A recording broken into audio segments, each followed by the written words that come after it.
Krishna doctor Nitai শ্রেণী মাতাজির class থেকে আমরা জানতে পারি স্বাস্থ্যে তিনজন ব্যক্তি কখনোই ভালো থাকে না। কে কে? এক, হরিণ। হরিণ কোনো দোষ করে না, তারপরও শিকারীরা এসে তাকে শিকার করে নিয়ে যায় কস্তুরীর জন্য। দুই, মৎস্য অর্থাৎ মাছ। সে জলে থাকে, তারপরও চাষিরা মানুষ তাকে ধরে নিয়ে যায় বিক্রি করার জন্য, খাবার জন্য। তিন, সাধু বা বৈষ্ণব ভক্তরা। এরা নিজেদের মতো করে ভক্তি করতে চায় ভালোভাবে, কিন্তু মানুষ কেউ এসে তাদেরকে কষ্ট দেয়।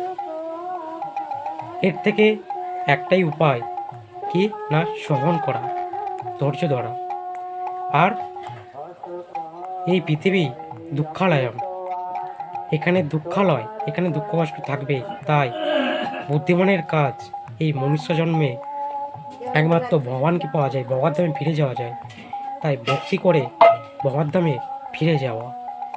হরে কৃষ্ণা, হরি বল।